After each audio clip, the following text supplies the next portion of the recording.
Welcome to I Love My HBCU ? The podcast where we express our undeniable love for HBCUs, but where we are also not afraid to address a few tough questions. So, sit back, learn a little, love a lot, and rep your HBCU. All right, beautiful people, it's another episode and another reason to love your HBCU. I have the lovely Ayanna Dennis, and she really is lovely. You're about to find that out in a second. Ayanna, how are you? Doing well. How are you? I am well. So listen, I got to the audience. I got to get to know Ayana a little bit, and Ayana and I started. If like my cheeks are hurting because I'm smiling so hard.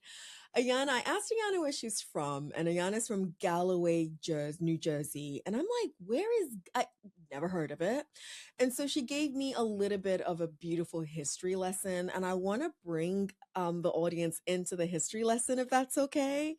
And the part that I want to bring the audience into, Ayana, is could you tell me what it's like coming from a small city, town that not a lot of people will know the name when you mention it and what that feels like? Because I'm a little jealous. I mean, for me, I really do enjoy being from a small town. It means I get to know everybody in the small town better. A lot of like hidden spots that I can kind of gatekeep for myself in my town as well. I know there's a black-owned business. They have an acai bowl place where I live at as well. There's a bunch of like small businesses there as well. I know one of the hair shops that just started back up in my city. My siblings also live there as well, so the less people, the easier it is to travel to them as well. My sister only lives 8 minutes from me. It's a quick and easy ride. We can always see each other. And just the small gatherings that we have, I know back in high school, like I had mentioned to you before, we have our banquets. We have this large carriage house. It's when you go inside, it's beautiful. I used to be amazed. I've been going there since 8 years old for my cheer banquets, my brother's football banquets. My nephew now has his it's such a That's crazy thing. My beautiful. nephew, yeah, he's 7 years younger than me, so now he's having his banquets there. And like I mentioned, sometimes they'll have their banquets at the Giovanni Pizzeria that everybody is just so well known. You can have your banquets there. You could just sit there and have time with your friends as well there. And then I'm so close to the shore that it's like when it starts getting hot outside, where I live back at home, we're only 25 minutes from a good shore. Atlantic City, Brigantine. We can go down to Cape May as well. Mays Landing also has a nice lake out there, and then also you can go to Wildwood or Ocean City. So it's just really a nice town. It's around a lot of things, and then it's also something that you can just enjoy yourself in within the town.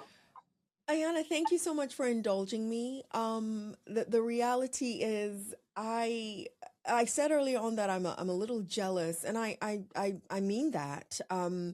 You know how you hear a lot of stories, and people from little towns just want to get out of their little towns, but what I found for me, I come from a little town, but I left when I was 2 years old, and so my travels through life as I've journeyed through life have been, of course, thanks to my parents and the different opportunities that they sought out, and then after them myself. So I will never have the story of, hey, your parents got married in this church, and so you're getting married in the same church. They were christened in this church, and then 40 something years later you got christened, and then your child got. When I hear those stories, there's a little trickle of a tear on the side of my eyes, and it's happy tears. I love hearing the lineage that people have in small towns. And I also want to link it to, I don't know if you know who Trevor Noah is. Yes, yes, I've Yes. heard of him. Lovely. So I was listening. I'm not going to quote him well, so I'm going to paraphrase what he said. He is South African, and he was talking about how in the West, and I actually don't think it's the West anymore, but he was saying in the West, we are losing the sense of community that was the staple of who we used to be, especially as Black people back in the day. And I don't think he's wrong. So I'm sharing with you that when you told me where you were from and you described it, it reminded me of that warmth, that community, that blackness, that togetherness, that thankfully still exists for some of us, even though for people like me, it doesn't exist anymore. So thanks for indulging me on that. Yeah. Ayanna, you are from North Carolina Central University. We're absolutely going to have a conversation about all the amazing things that you do and that you are interested in as a social impact advocate. And she happens to be a social work major, guys, which is absolutely amazing. But for those who don't know what HBCUs are, but especially do not know of North Carolina Central University, almost the same way you gave this beautiful pitch for Galloway, New Jersey, why would you say somebody should attend a high schooler looking for their next stop for the next 4 years? Why North Carolina Central? Almost for me, when I first came, I really enjoyed just seeing the campus, seeing the dorms, and the life that I could see my future in. So then when I finally did get to Central, it was just like you said, we had started losing a bit of community, but Central felt like it never lost its community. I got there and immediately felt like I could click with everybody. Everybody was just so supportive as well, especially my department within the social work department. Professor Armstrong, she reaches out on a daily. Mr. McDowell checks in on everybody that passes by his office. He keeps the office door creaked open to make sure, hey, are you having a good day? How are you? He never misses a beat. Dr. King, like you said, a lot of the professors, it's a community and it starts with them. A lot of the professors, they'll start out small. Okay, we're starting about school. Are you guys thinking about your future? And they're telling you the ins and outs of the future, the realness, and not just this is going to be easy. Like life, a job is waiting for you once you graduate. They're telling you, hey, you have to take this test. That test is going to be hard. Reach out to me if you need any help there, especially when you're going out to the student center. We have 10:40 a.m.s. Those are a bit fun. Those are a bit exciting as well. When you hear about them, a lot of students in schools are kind of like, "What's that? What are 10:40 Yes, a.m.s?" I want to know what that Yes. is. So 10:40 a.m.s, we have a DJ that comes out. Everybody comes. We do line dances as well. We have tabling events of different orgs that can come out and kind of represent themselves and let us know what their org's about. We have one every Tuesday and every Thursday. Yeah, so we come out. We just support each other as well. If you have your own small business, you can come out and promote that as well as a student. It's right in front of where everybody can eat as well. So if you're not more comfortable being in the middle and line dancing with other people, just move on to the side, kind of just watch from afar, like I kind of do sometimes. Sometimes I'm just not feeling it in the morning, but I do want to feel that sense of community. So I'll sit by in front of Chick-fil-A, kind of enjoy my breakfast, and while they're line dancing, I'm just kind of watching, and it makes me feel like I'm still having a sense of belonging on campus as well. And we're saying 10:40 a.m. in the sense that it happens at 10 o'clock in the morning Yes, every Tuesday and Thursday. every Tuesday and Thursday, 10:40 a.m., and it ends at 11:35 a.m. God is good. Okay. Okay. So Yes, I and we love the also idea though. I love the idea yes, though. I think that's like a low lift community building activity, right? Where yes, it's not this, overt we're building the community. No, it's if you bring them together, if you give them something that they want to do, if you make it about them, it allows for them to have a buy-in. So I know of student organization fairs. I've heard of those at several campuses. What I think you guys are doing is breaking down the student organization fair and making it weekly where there isn't this high pressure. I love it. I think other schools when they hear this they should steal the idea. It may not be 10:40 a.m., but they should steal the idea. yes. Um so Central as makes I it to the point. I'm sorry. Central makes no, it to no, the go point where ahead. you're not excluded either. There's no classes between the times of 10:40 a.m. and 11:35. So you'll either get out of class at 10:40 or you'll go to class at 11:35. So you just have to see: are you going to show up late or do you have to leave early and kind of prioritize your needs there? I But love Central it. definitely makes it worth it. So A, I love it. B, I've been on your campus. We've had a couple of central student and alum on the podcast now, and so far so good. There's been a consistency. You are uniquely you, and I know people are going to be hearing this and they're going to be like, Tosin, everybody's uniquely them. Listen, if you've been to North Carolina, I call it the college quadrangle. That's what I call it. You've got North Carolina A&T a stone's throw away. You've got UNC Chapel Hill not too far. Like everything is within an hour to a 2 hour drive, if you will. And in some cases, it's just, oh, they're right over there. So when I make the statement that Central is uniquely central, it's coming from having visited, it's coming from being on your campus. And when you said they make sure nobody feels excluded, I did not go to Central. I visited. People thought I went to Central by the time I was leaving. That is how much they brought you in. So I listen, shameless plug, even though I am not from Central, I tend to agree with Ayanna that you will not feel excluded. So for any high schooler who is thinking about a high school, make sure you put Central on your pit stop with regards to whether or not this is a good fit for you. You know what? As we're talking about these lovely experiences at our HBCUs, I'm going to throw the rapid fire segment at you. I'm going to ask you as many. She's every time I say the rapid fire, people start smiling, and I love it. I'm going to throw as many questions at you in 67 seconds, and I'm looking forward to your answers. Are you ready? She's ready. Okay, Ayanna, describe yourself in 3 words. I would say I'm very creative, outgoing, and my last one, I want to make it a good one. I would say, I would say attentive. Attentive. Okay. I was going to say kind. You give me a kind spirit. Um, your college graduation is around the corner. Do you guys know who your commencement speaker is yet? No, I'm not too sure yet, but I have been following up on every email sent out. If you had your wish, who would be your commencement speaker? I'm kind of biased only because I love my professors in my department.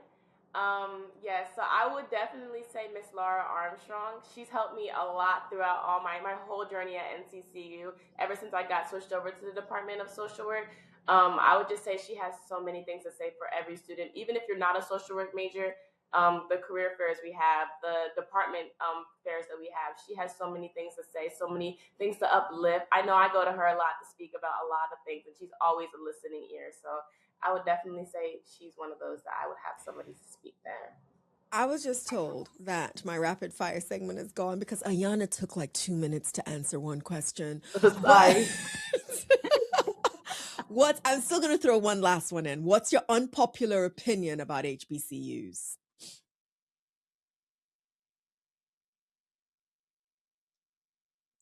Unpopular opinion.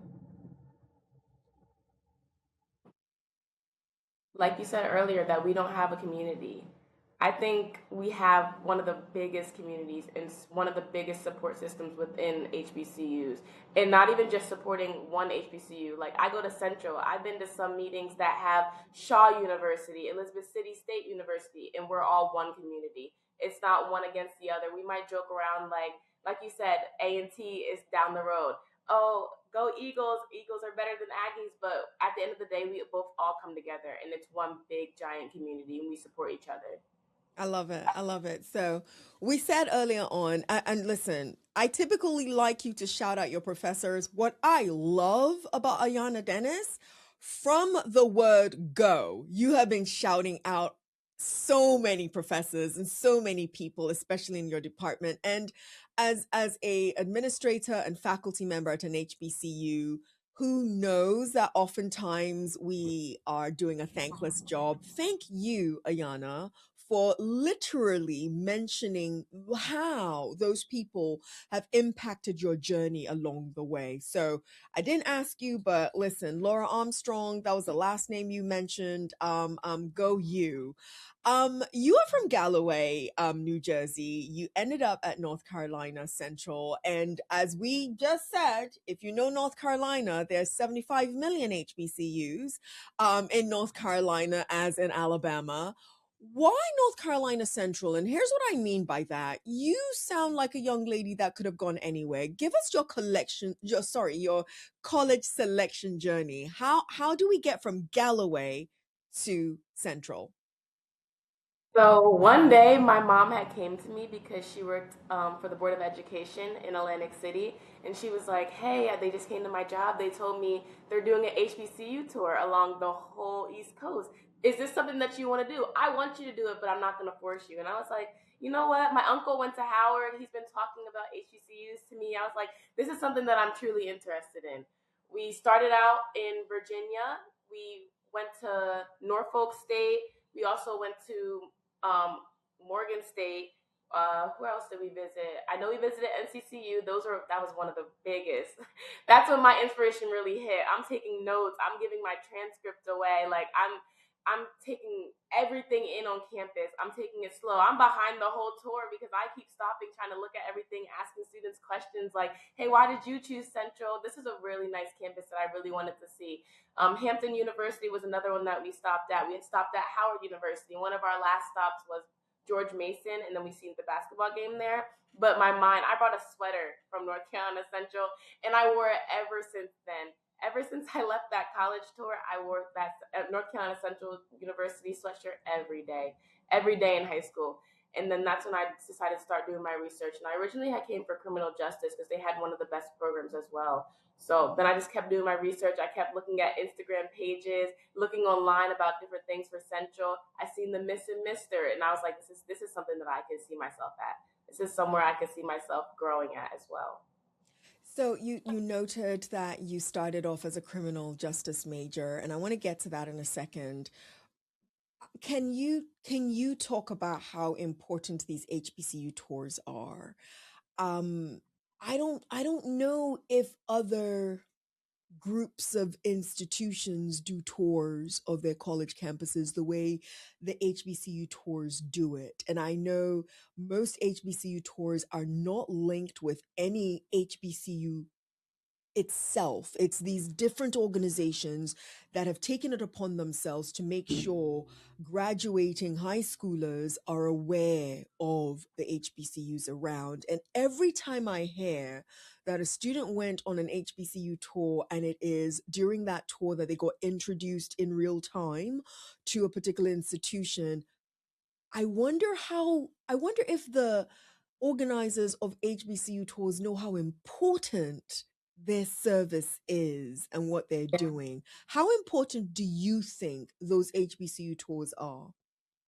I think they're extremely important because I don't feel like I would have chosen NCCU if I didn't get the opportunity to see the campus and especially to see the raw campus as well. I know going in, they're showing us the student center. They showed the ins and outs of everything. They showed us the student center, just regular students playing around, Yeah. showing that community, talking to each other, playing pool with each other, bowling together. And this is all on campus, showing different buildings around the campus as well, showing the statue of James E. Shepherd, showing us the history of how it got here as well, showing us that, hey, this is in connection to Shaw University that's down the road. That's where James E. Shepherd started out as well. So just hearing how everything is connected and how HBCUs really do show community within each other. So that's how we got to Shaw University as well, another university that we had got to visit. And just seeing that that was one of the first HBCUs, and then it was still a community there. It was still thriving. I think that's really important to show, especially to see other people that look like me on campus and showing that they still have a future. I think that was excellent to see as for me as well because that's not something that I got to see. I don't have a HBCU in New Jersey, so that is also why I had to start expanding and looking out because New Jersey unfortunately just does not have any. I hear you. So I wanted to come back to criminal justice. So you started with criminal justice. You are now a social work major. And I happen to know because I've read up on you that you have a strong affinity for unhoused individuals and supporting children and families through advocacy and community work. Like you want to do this work, is what I'm getting. Um, you know this because you are a current college student that the life journey of a college student and the major switch happens like playing, tic-tac-toe sometimes. how did you land from one to the other? And I want you to talk about your process because I know right now that there are several college students who think they have to know exactly what it is that they want to do. Number one, they think if they don't pick the right major, they're screwed. And they are also confused about how to figure out what the right major is. And I know I'm asking you to give peer to peer advice. I know that. But you're a peer that is on your way out now. And you seem very solid now with regards to what it is you want to do. So share with us what that journey was like for you in making those selections.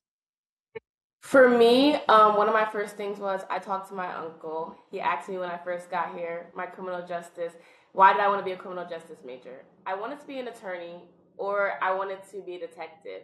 Those are my two things that I was fighting against.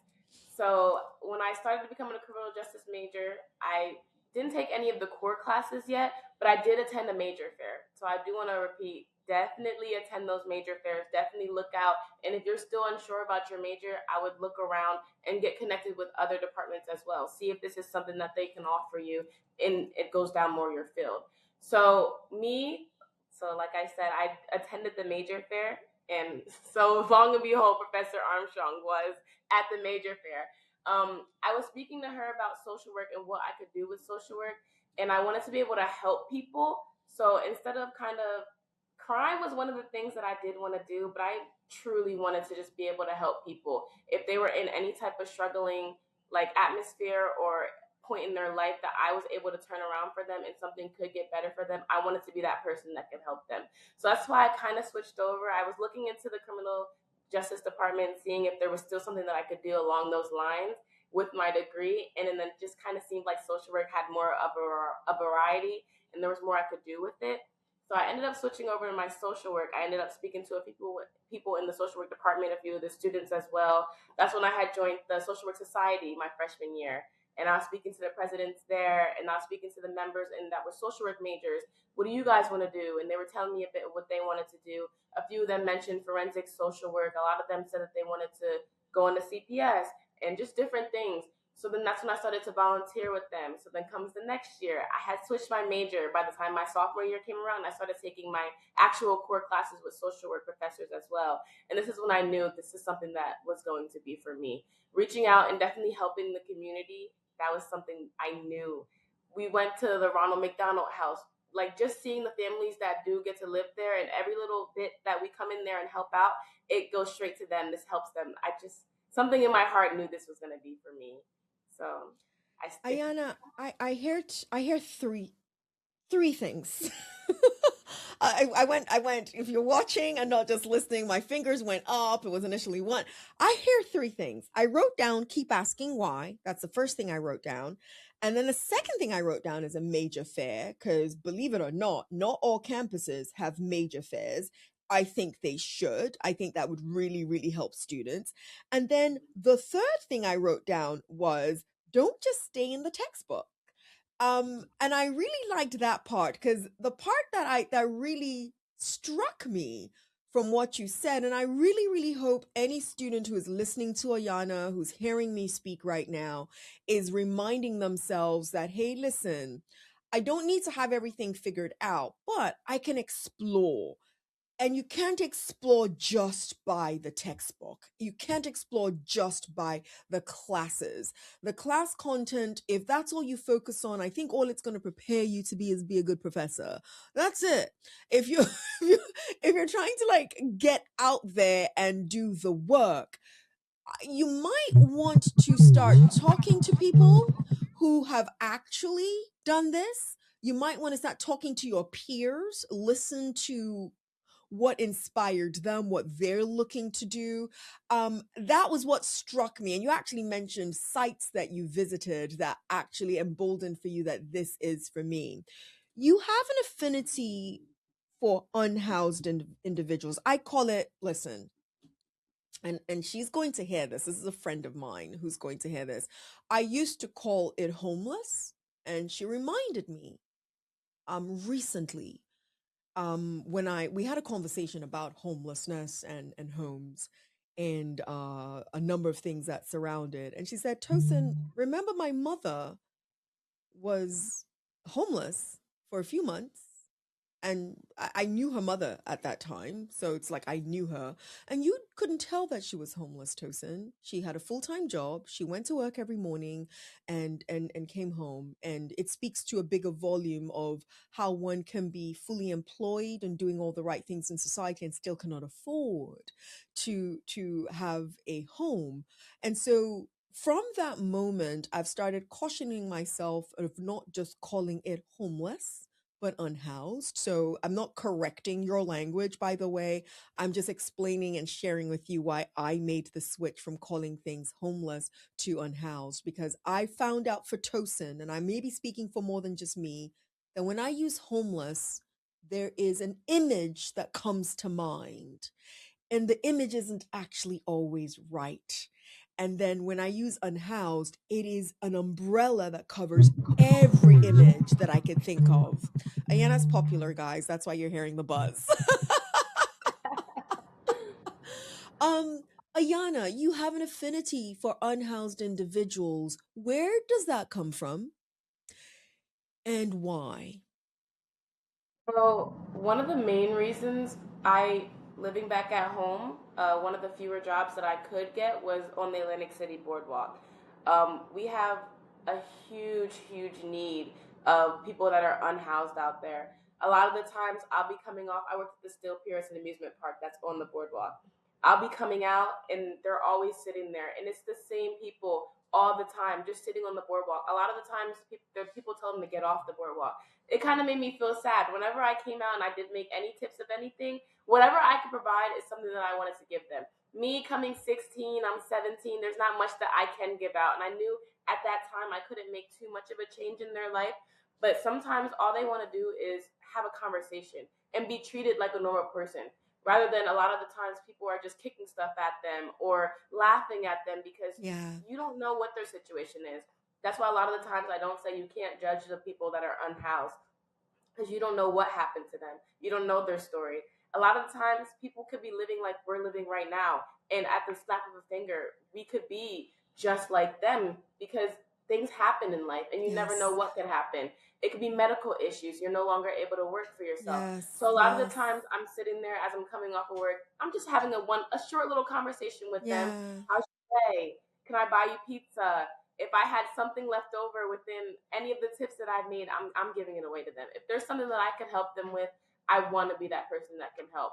And then moving down to Durham, we have a big need down here as well for the unhoused. I know there's one person, he's part of the military. He was injured. He always sits by the same light that I have to take that I get to school. Whenever I'm coming around, I'll make sure I have water in my bag. I always carry 2 water bottles with me just to stay hydrated throughout the day. I'm giving away my water bottles. I'm carrying around paper as well that has food banks on it. I'm giving those out. And I'm asking them first, hey, is this something that you feel like you'd be interested in? It's food banks that are around Durham, and it's something that could help you. I just recently, this last semester, I started working with the Durham Center for Senior Life.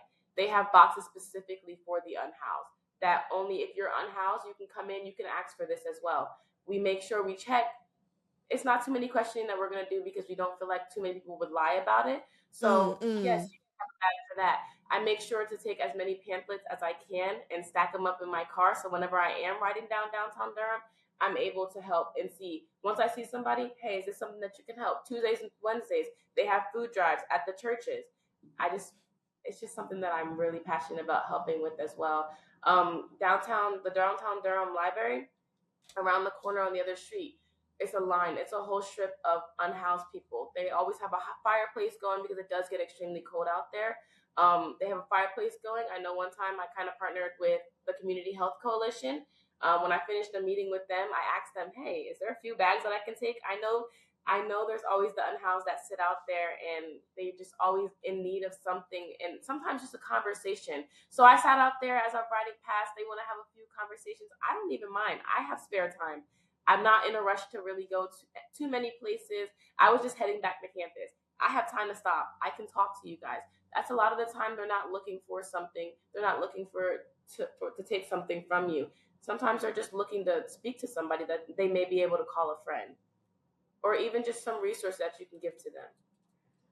I'm going to ask a question that I pray, because Lord have mercy, we say things and people take them the wrong way. I pray, I know you're not going to take this the wrong way, but I pray the audience doesn't take it the wrong way or any listeners don't take it the wrong way. Do you Are you ever concerned about your safety in these types of moments? You are a young lady who is not always doing this as part of a group. Sometimes you're doing this as you are on your way to somewhere, on your way from somewhere, or just naturally who you are. And listen, if you're like me and you watch Investigation Discovery or Snapped, there are some real things that can occur along the way.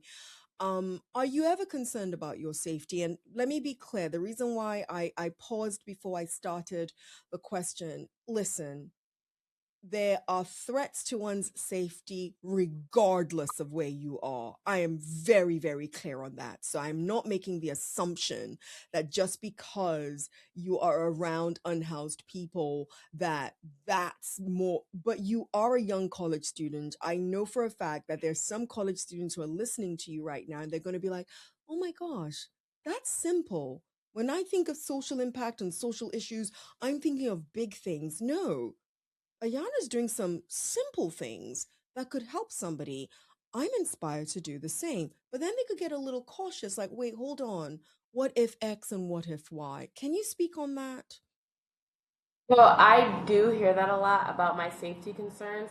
A lot of the times I don't visit at night times in certain areas. A lot of the times I'm not rolling my window down during the night because I do know it's not them, but it's also a precaution that I have to take for myself, just for the area. And then also, I just don't want anything to happen to me as well. Also a safety liability for them. I don't want anybody to Absolutely. sneak up from behind. So it's not even just more me, it's for them as well. A lot of the times I'm doing everything in daylight, and it's at lights. It's always people around as well. It's not really for the viewing of others, but more for my safety as well. If other people are around, I'm okay having a conversation. But also I don't mind having a conversation in daylight, just me and another person as well. Many of the times it's quick interactions sometimes because I'm at lights and it's quick stoppings that I have to do. So sometimes I Okay. can't hold up the light for too long. A lot of the times, if you know the Durham Chapel Hill Walmart, there's this couple that stands out there. They sell water, they sell Gatorade, they sell chips. They're out there on a daily. They have their own signs that they have made. Um, a lot of the times I'm not in need of water or chips because I'm coming from the grocery store. But a lot of the times that's when I'm handing them their pamphlets of these are the unhoused places that you're able to go. These are where you can get the free showers at. This is where you can also maybe spend the night at some time. And this is where you can come and get the food banks. Also, if they can reach out to anybody that's 55 plus for the Durham Center for Senior Life, they can provide a few things for them as well. So safety is definitely a big concern for me. I do keep precautions because I still want to be able to go out there. I still want to be able to help the unhoused. I still want to be able to talk to them. But definitely for my safety and their safety, I do take the precautions that are needed. So definitely during the nighttime, I'm not out there. Not too Nice. often. Not during the nighttime. I'm not alone. I appreciate you answering that way, and I also appreciate you not taking any offense to the question. You are somebody's daughter, and the reality is you have to be taking precaution, and the tips that you've given might actually give others a clue with regards to if they want to get into this kind of stuff, how they might want to go about it as well. And it's not as simple as, oh, just be sensible, because I've heard people say that. It's not always as simple as, oh, just be sensible, because there are issues out there in this world. um Ayana, you, I think you are lucky that you, at least based on what I'm hearing, you have figured out for yourself what you want to do. um Every time I hear social workers, I do not have the affinity to be a social worker. I don't. But every time I hear someone saying they want to be a social worker, my entire heart and soul goes out to you, because it means at some point in time you're dealing with heavy. You are. At some point in time, you're dealing with what society is not always paying attention to. And I don't think it's too early to ask you this question. What does Ayana do for Ayana to make sure that the burdens that she exposes herself to don't burden her? I definitely love to pour into other people, but like I said, speaking to my department and speaking to the professors there, you have to pour into yourself more as well. Like they always say, even as a social worker, you're going to need a therapist. Therapy is one of the things that I prioritize in my life. I started really going my junior year, towards the end at least. I started going. That's when I started to really prioritize it because I started to get into internships my senior year, and I knew where my senior year was going to take off and where I was going to need help. But in, I wanted to make sure I definitely prioritize always having my therapist at least my sessions every 2 weeks or maybe every week, depending on how I feel. Another thing is taking my days. I have the days where I Mm, just turn off everything. No schoolwork, no outside work. I'm I'm a clean. I love to clean. That's one of the things that I feel is relaxing to me. So yeah. Sundays are my deep clean days. I'll go to church in the morning. Right after church, deep clean time. I'll read in my book. I joined a book club on campus. That's one of the things that I enjoy to do. So I will definitely start reading a book that I enjoy.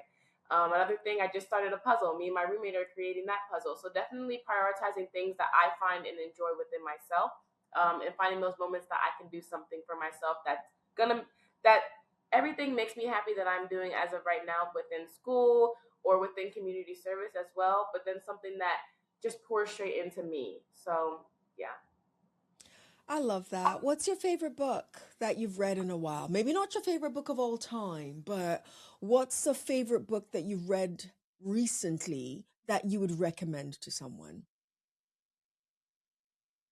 I would say, so one of the books, I would say my all time, and there's a story behind my all time favorite book. And you'll be like, what, that book? I want But to hear have you ever this. heard Because of Winn Dixie? No. Okay, so Because of Winn Dixie, it's like I don't think a lot of people have heard of it, but it goes back to my childhood and in the third grade. We read this book, and a lot of people were so excited to like just switch to watching the movie. I was excited. I finished the book. We had only read a few chapters of the book. My teacher was like, if you guys want to finish it, you can finish it and we can still have a discussion on it. I finished the book. I love the book. And then we brought the book to life. So I do love when we do things like that.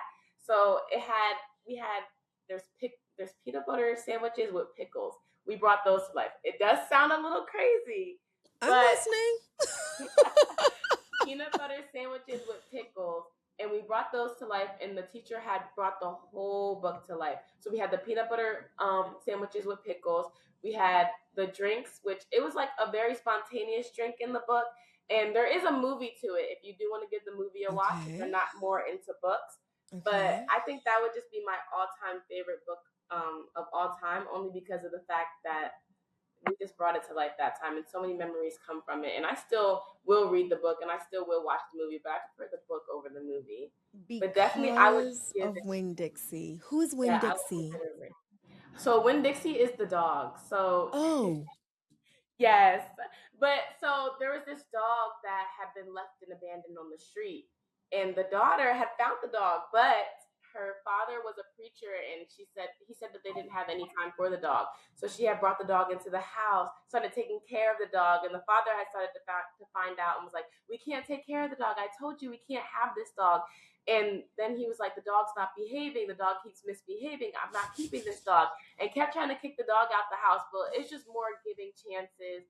And there was also, I mean, I might keep going explaining about this book. I could go all day, but the daughter, she had ended up finding out about this lady, and she was blind, and she had that's where the pickles and the peanut butter sandwiches that came into. oh, And the blind lady didn't have anybody to take care of her. She was more to herself, and the blind lady was a bit angry as well.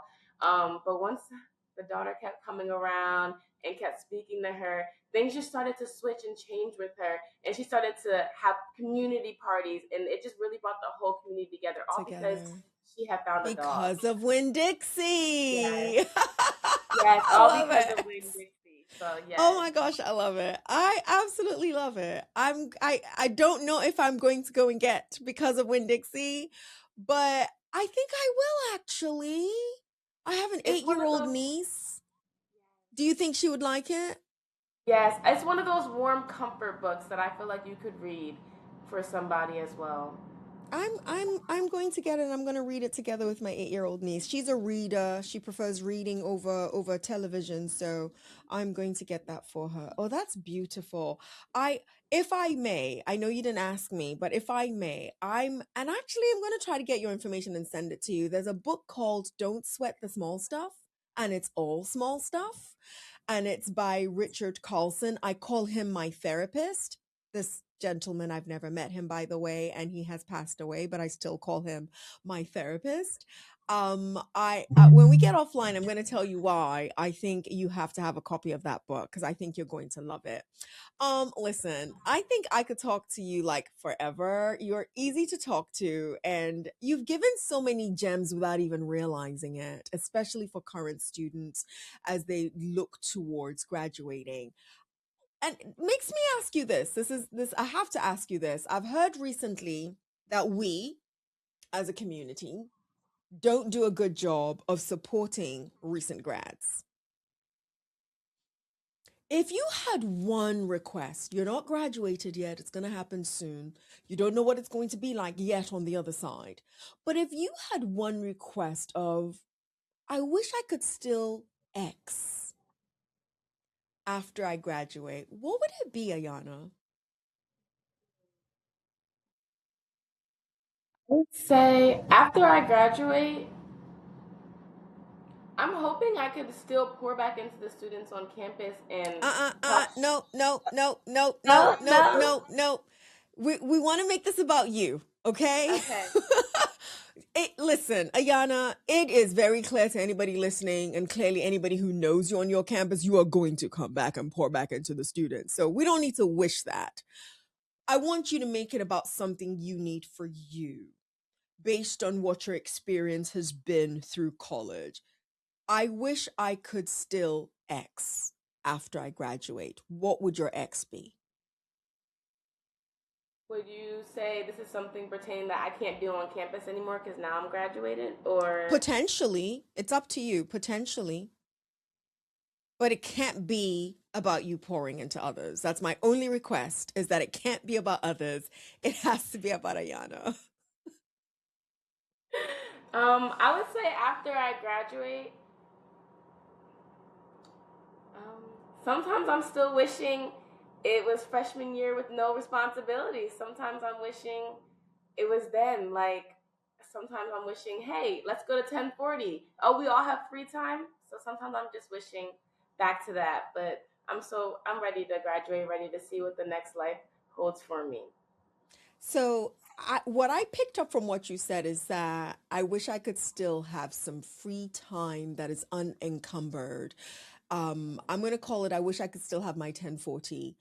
I am going to remind you after you graduate to take your 1040. I am, at least for the first few months after you graduate. Have you taken your 1040? Because I think that's such a special time that Central has created for its students. Listen, Ayana, is there anything that you're like, hey, I didn't get to share this? I would love to share it before we end this conversation. What would it be? I would say March 21st, we're doing a packing drive for the unhoused in downtown Durham. And then March 28th will be Saturday morning at 9 a.m. We are going to be passing out the bags directly to the unhoused in downtown Durham. You can just keep a lookout on the Social Work Society's Instagram page. One of the things that I did want to do is reaching out personally to the unhoused and being present with them. Rather that be, like I said, a lot of times they just want to hear stories. Rather Conversation. we're dancing with them. Rather we're just listening to Mm. their stories. Rather we're just talking to the resources tables that they do need. Or maybe they don't want to speak right now. Maybe they're having an off day and they just want to pick out their resources. Just having them little notes that we can give out to them. Hey, you have a good day. So I love I it. hope I love everybody's it. able to come Ayana out is for that. always thinking about everybody else. That I pray that you are filled with community all through your life, where you've got at least a few other people thinking about you, because you're always thinking about everybody else. Ayanna, it has been amazing having you in conversation today. I think it's impossible for anybody to stop by our podcast, listening or watching, and not like this episode because of you. And I hope I have done my due diligence in inspiring all of us to subscribe to I Love My HBCU question mark. See you next episode. Ayanna, thank you so much for being my guest. Thank you so much. You've been listening to I Love My HBCU question mark. Let's keep the conversation going as we share our stories and encourage more practical support of HBCUs, whilst of course holding each other accountable. Don't forget to follow and subscribe for the latest episodes. Until next time, love and lift your HBCU.